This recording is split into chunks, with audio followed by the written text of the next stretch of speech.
Hello! Welcome to the next Swanky Paint update. We are up to Alpha+7. Wow. And the Swan King has a new hat.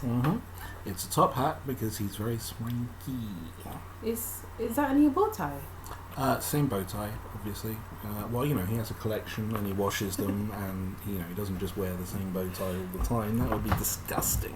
When you say wash, do you mean just go into the river? I mean, he throws it into the river, obviously, and then he eats some bread, and then he comes back and puts it back on, and it's clean.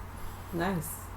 Well, we have made quite a few updates, new stuff. So this is a two-part video, and you're watching the first one right now. So let's begin. Tell me what I had to talk about. Right, you have new Swanky palettes, mostly just rearranged. Ah yes, that's these colours, the 32 colour Swanky palette, which is remarkable like it used to be. It's just the colours have been rearranged a little bit, and we've got a bit more pink in that pink there. Is that a very often used colour, is it? Well, it's just I was cleaning it up, so like this grayscale is slightly different to what it was. It's a bit more uniform. Right. So it's not so jarring and... it was a little bit jumpy. It was like some bits were further between, some colours were further. It's just general clean-up, really. Okay. Just sort of fiddling around until I'm a bit more happy with it. And that yellow used to be where those greens are, but it's not there anymore. Right.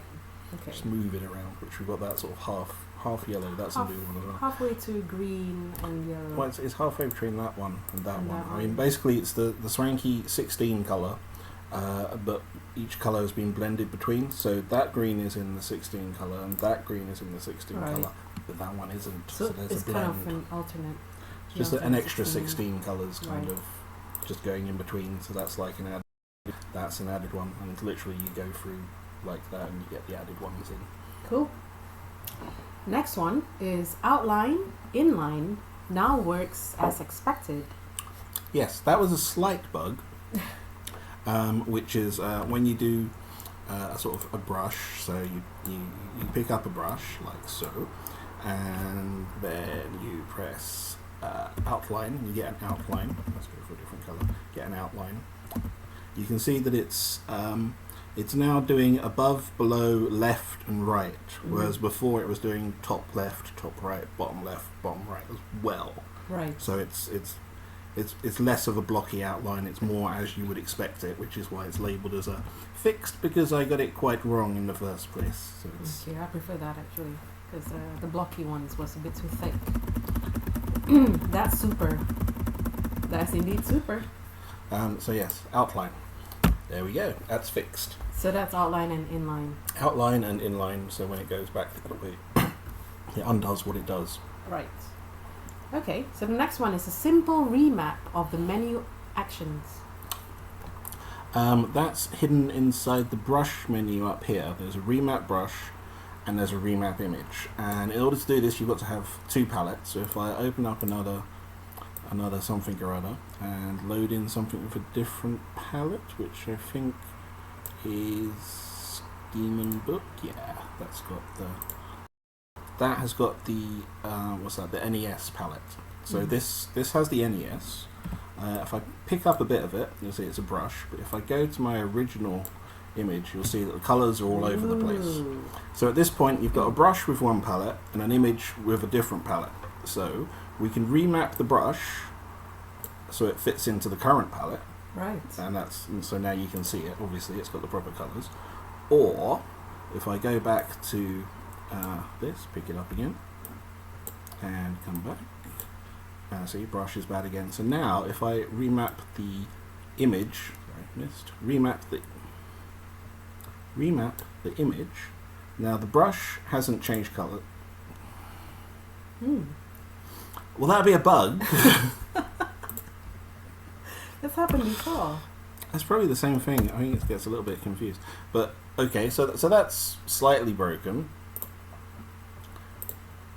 That'll be one to fix. But you can remap the background image to fit in with the foreground image. Let's just do that a little bit quickly again.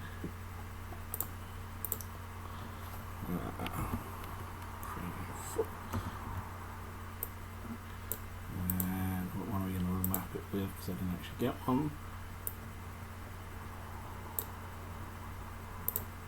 Right. So this is now these two images, different palettes. So if we pick that one up, go to this one, and we can remap that to use. Yeah, and I'm not going to draw with it because obviously that sort of seems to crash. Yeah, it does. Okay, so that's definitely a bug. I've broken it somehow. We won't be doing that again. And it will be fixed for the next release. Because I like to fix the bugs faster than I put them in. That's my cunning plan. So let's never talk of this again. Well, first you have to find the bug. I think it's an easy one. Okay, so that's the simple remap menu actions. But it's quite buggy at this moment. Don't press that button. It should be fixed by the time you see this. Anyways, the next one is Snap GUI or GUI. That's the grid snap. So if you press G, or you'll see that this brush here is a little bit bigger. Very white brush. Make it black. Okay, it's now snapping to the grid. So no grid snap.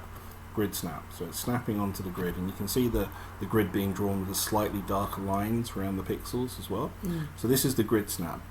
Previously it was always set to 8 by 8 pixels, which is a perfectly good size for a grid snap, but now you can adjust it slightly here with the snap size, so you can make it a little bit bigger, random values, and now it's snapping to a slightly different grid.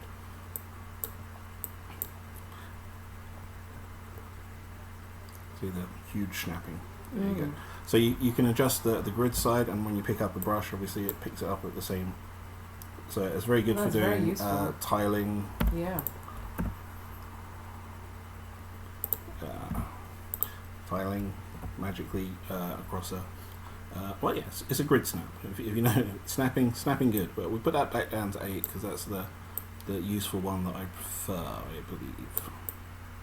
What else is there? Next one is the zoom window size and edge snap config. Zoom window size. So that is in there again, and you can see there's this window and these two numbers here. The numbers are percentages, so we can size it so it can be 64%, 100%, whatever size you want. I like it about 30/30, which is why that's the default. And you can also put it on any corner or middle edge. So you can have, like, say, that sort of zoom you want. You get a bit more control over where the zoomy window is. That's what that is. I think my preference is the top right. Top right, you may have top right. There we go. Yep, that's fine. The next one is display less empty color buttons on the main tools. That is for when you have a palette that isn't 32 colors, so you have like a 4-color palette or an 8-color palette. So if we go here and I use what should I use, the presets, and let's pick the Swanky 16. So you can see here it's only got 16 colors. So if I do a new and we come back, we'll see that it's only displaying 16 colors here. You still got the extra colors and that you can move left and right, but the colors themselves are taking up bigger buttons. So you can see so you don't have, like, a column of just blank to the right of it, so it's a bit easier to select. Yeah, so that's pretty much it, isn't it? Yeah.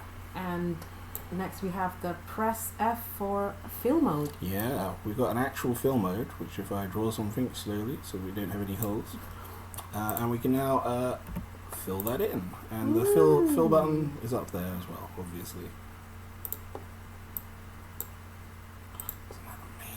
Well, this is obviously something that was sorely missing from the previous. It makes recolouring a little bit faster. It's a little bit faster. Because you can sort of click on stuff, but yeah. Especially if you're making really large pixel images, which, why are you doing that? Yeah, I wouldn't be doing that, but no, you can fill in areas, which is great. Yeah. Fill mode. Fill mode, and last one for this video, it will be the added history to file panel for fast directory changes. And that's this button up here in the load, and what it does is every time you move between a directory, it records where you went to. So you can quickly swap. Say I keep the desktop in there by default anyway, so I can swap through my desktop and standard pictures / Swanky paint directory pretty fast there, just using the history, which is just a fast. What was it called?